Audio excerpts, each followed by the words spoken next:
नमस्कार बंधुरा केमन आছেন सबाई welcome to my channel cooking with Anu Anu रान्ना घरे आपनादेर स्वागत। आज के आमरा देखबो लाउ पाताय रुई माछेर पातुरी रेसिपि। आमरा तो सचराचर सब समय इलिश माछेर पातुरी खेये थाकी। आज आमी खूबই कम खरचे बाड़ीते तैरी करेछिलाम रुई माछेर पातुरी रेसिपि। এই রুই মাছের পাতুরি রেসিপিটি বানানোর জন্য আমি এখানে 6 পিস মতো রুই মাছ নিয়েছি।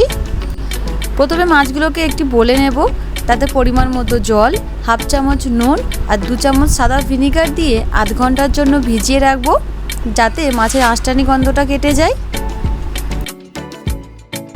আধ ঘন্টা পর মাছগুলোকে পরিষ্কার জলে বেশ কয়েকবার ওয়াশ করে নেব। মাছগুলোকে একটি প্লেটে নেব, তাতে পরিমাণ মতো নুন আর হলুদ মাখিয়ে ম্যারিনেট করে 15 মিনিটের জন্য রেখে দেব। মাছগুলো ম্যারিনেশনে থাক, চলুন ততক্ষণ আমরা একটা মশলা বানিয়ে নিই। যার জন্য একটি মিক্সিং জারে নেব 2 চামচ কালো সর্ষে, 2 চামচ সাদা সর্ষে, 1 চামচ পোস্ত, 4টে গোটা কাঁচা লঙ্কা আর অল্প একটু নুন দিয়ে একত্রে ফাইন পেস্ট বানিয়ে নেব।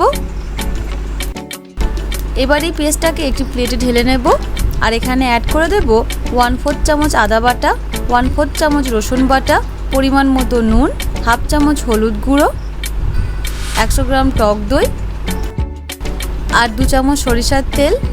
সমস্ত মশলা একত্রে সুন্দর করে মিক্স করে নেব। এখন এই মশলার ওপরে আগে থেকে ম্যারিনেট করে রাখা মাছগুলো সুন্দর করে কোট করে নেব।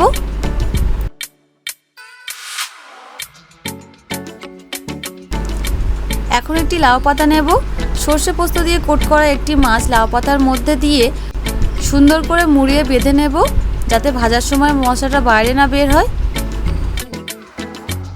দেখুন এইভাবেই সবগুলো পাতুরি মুড়িয়ে নিয়েছি, যেভাবে আপনারা ভিডিওতে দেখতে পাচ্ছেন।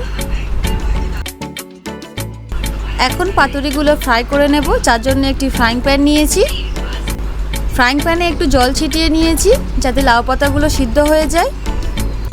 এখন এই ফুটন্ত জলে পাতুরিগুলো দিয়ে দেব আর প্রথম অবস্থায় ঢাকা দিয়ে 2 মিনিটের জন্য ফ্রাই করে নেব। 2 মিনিট পর ঢাকনা খুলে ওপর থেকে একটু সরিষার তেল ছড়িয়ে দেব আর একদম লো টু মিডিয়াম হিটে 15 মিনিট ধরে খুব ঘন ঘন উল্টে পাল্টে এটি ফ্রাই করে নেব।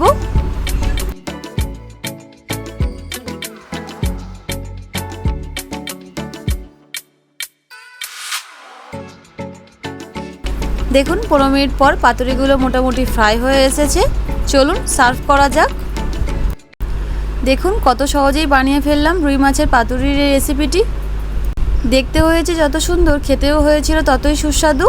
এটি গরম ভাতের সাথে খেতে খুবই ভালো লাগে। আপনারা বাড়িতে এই রেসিপিটি একবার ট্রাই করতে পারেন। এই ভিডিওটি আপনাদের কেমন লাগলো কমেন্টে অবশ্যই জানাবেন। ভিডিওটি যদি ভালো লেগে থাকে ভিডিওটিকে লাইক আর চ্যানেলটিকে সাবস্ক্রাইব করতে একদম ভুলবেন না। দেখা হচ্ছে আপনাদের সাথে পরের ভিডিওয় নতুন কোনো রেসিপির সাথে। ধন্যবাদ।